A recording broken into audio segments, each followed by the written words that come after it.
Hey everybody, Grest here. So you guys remember that Smith & Wesson Shield Plus Performance Center Edition that I showed you guys in a couple of videos back? Well, you're not even going to recognize that thing now. So let's go ahead and take a look at it.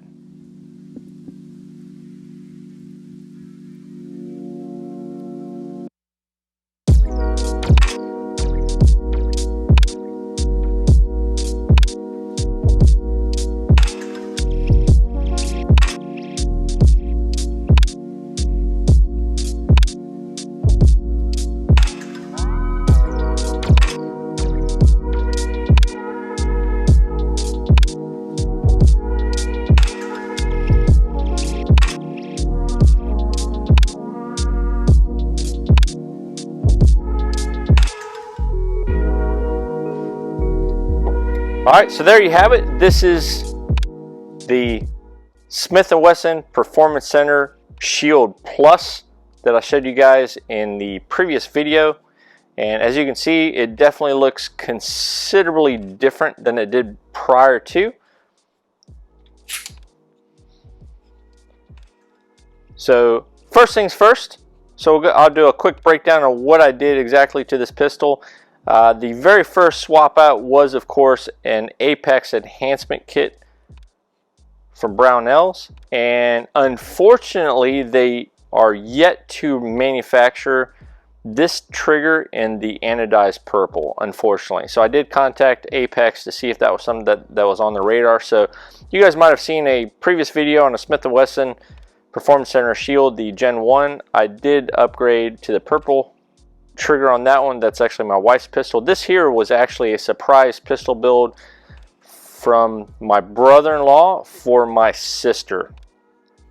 So by the time you see this video, she should have already received this pistol, but you know, she wanted it to kind of be, or he wanted it to be kind of to her liking, to her taste, and you know, customized for her. So anyways, always recommend the Apex Action Enhancement Kit trigger. So you can see it's a very nice trigger right there.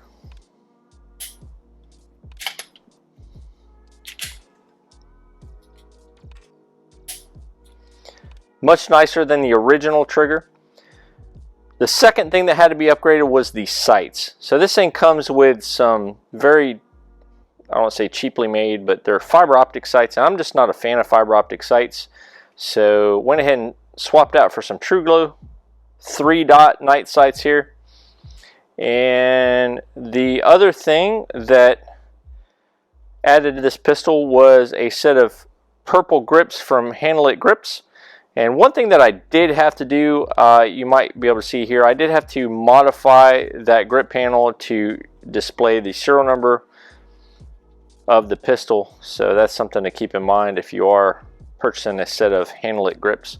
And then last but not least, a nice Cerakote finish slide from my buddy Chris down at Mad Custom Arms here in North Carolina. If you guys aren't familiar with him, he does some great work, and I just so happen to be fortunate enough to live very close to him. And he did a lot of the work with Brandon Herrera on the AK-50 project. So you guys have seen him in some of Brandon's videos over the years. Alright, so I dropped this off to him, and he did this very nice purple Cerakote job on the slide.